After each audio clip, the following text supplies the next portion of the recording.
I came home from a 5-day business trip expecting to walk into my dream house, the place I'd spent 7 years saving for and rebuilding room by room.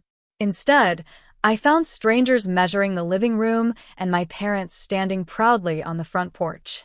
My father folded his arms and smirked. "Don't make a scene. Your brother needed this more than you."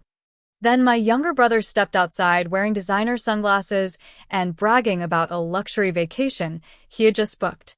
Everyone expected me to lose my temper.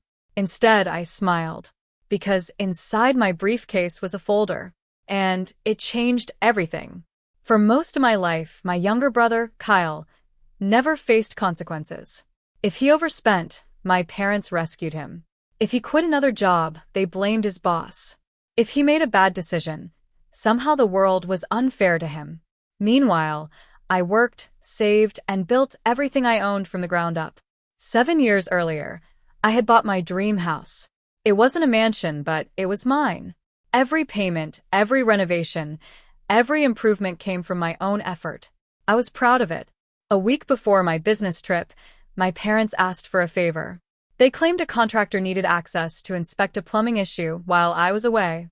Trusting them, I handed over temporary access. Now I stood in my driveway staring at strangers inside my house. My father acted as though nothing was wrong. "Kyle finally gets a chance to enjoy life," he said. "Family should support family." My mother nodded. "He deserves this opportunity." Kyle grinned. "You should see the resort. Ocean views, private tours, everything." I could barely process what I was hearing. According to them, they had arranged a sale of my property and used the proceeds to pay Kyle's debts and fund an expensive international vacation. The betrayal hit hard, yet something felt off. As they kept talking, small details in their story didn't add up. So instead of arguing, I stayed quiet, listened carefully, and let them keep talking.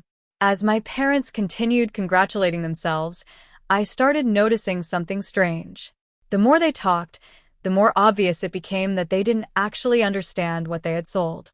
3 years earlier, after a separate financial dispute involving Kyle, I had taken advice from a real estate attorney named Rebecca Lawson. She suggested a legal ownership structure that would protect the property from outside interference and prevent unauthorized transfers. At the time, it seemed overly cautious. Standing in my driveway, I was suddenly glad I had listened. "So the buyers already transferred the money?" I asked calmly. "Of course," my father replied. "Everything's finished." "And they never questioned the ownership paperwork?" My mother frowned. "Why would they?" I nodded slowly. Kyle laughed. "You look surprisingly relaxed for someone who just lost a house. Maybe because I know something you don't." His smile faded slightly. I opened my briefcase and pulled out a thick blue folder. The conversation stopped immediately. Inside were copies of ownership records, legal agreements, trust documents, attorney correspondence, and several notarized filings. My father glanced at the paperwork and waved dismissively. "None of that matters now." "It matters a lot," I said. For the first time, uncertainty crossed his face. I carefully flipped through several pages before placing one document on the hood of my car. My mother leaned closer to read it. The color drained from her face. "What is this?" she whispered. I looked directly at all three of them.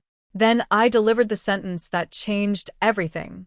"You sold something that legally wasn't yours to sell." Suddenly, nobody was smiling anymore.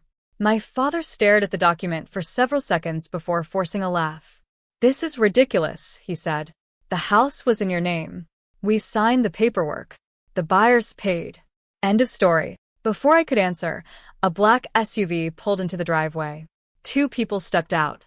The first was a sharply dressed woman carrying a leather portfolio. The second was one of the buyers I'd seen earlier inside the house. The woman walked directly toward us. "Mr. Harrison?" she asked, looking at my father. "Yes. My name is Angela Pierce. I represent the purchasing party." The confidence vanished from my father's face. Angela opened her portfolio. "We've discovered several inconsistencies regarding the transaction and need clarification immediately." Kyle shifted nervously. "What inconsistencies?" my mother asked. Angela glanced at the folder in my hand. The ownership authorization requirements were never satisfied. Silence. My father tried to interrupt, but Angela continued.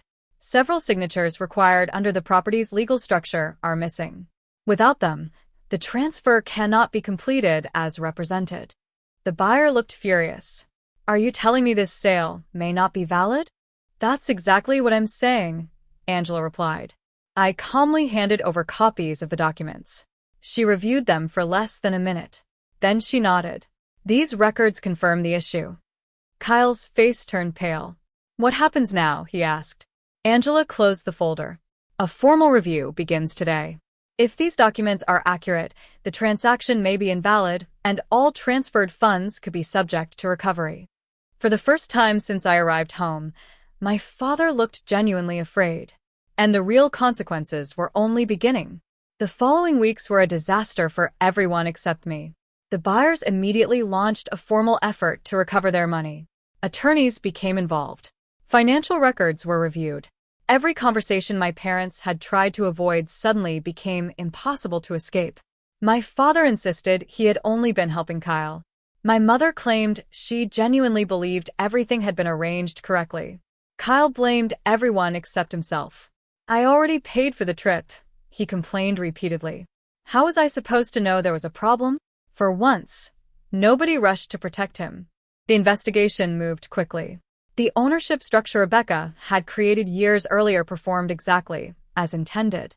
Multiple safeguards existed specifically to prevent unauthorized transfers. Since those requirements had never been satisfied, the attempted sale could not stand. The buyers eventually recovered their funds through the proper legal channels. The house remained mine. What shocked me most wasn't the outcome. It was watching my family finally confront reality. For years, my parents had treated Kyle's mistakes like temporary inconveniences. Whenever consequences appeared, they stepped in and removed them. This time they couldn't. The financial fallout forced everyone to face the truth. Family members who had always heard my parents' version of events began learning what had actually happened. Phone calls started arriving from relatives who once criticized me for being distant. Several apologized. Others admitted they had never understood how much favoritism existed. I appreciated the honesty, but it didn't repair the damage. Trust isn't rebuilt with a single conversation. As life slowly returned to normal, I realized something important. The house had survived. My finances had survived. But the image of my family I had carried for years had not. And that loss hurt more than any property dispute ever could. Several months later, the house looked better than ever. I finally completed the renovations that had been delayed by the chaos. Fresh paint covered the walls. The backyard project was finished. For the first time in a long while, the place felt peaceful again. My parents and I rarely spoke. Kyle had been forced to manage his own finances. Without constant rescue plans, he was learning lessons he should have learned years earlier. One afternoon, my father called and asked to meet. We sat across from each other in a quiet coffee shop. He looked older than I remembered. After a long silence, he sighed. I was wrong, he said. We spent so much time protecting Kyle that we stopped being fair to you. Hearing those words felt strange. For years, I had wanted that acknowledgement. Now that it finally arrived, it didn't change much. I appreciate the apology, I said honestly. He nodded. I know trust doesn't come back overnight. No, I replied. It doesn't. Before leaving, he asked one final question. When did you realize we were in trouble? I couldn't help smiling. The moment you sold a house without understanding who actually controlled it. He laughed quietly and shook his head. Later that evening, I sat on my back porch, watching the sun disappear beyond the trees. I didn't feel victorious. I didn't feel angry. I felt free. The folder had never been about revenge. It had been about protecting what I worked for. And knowing that no one could take that away anymore was worth everything.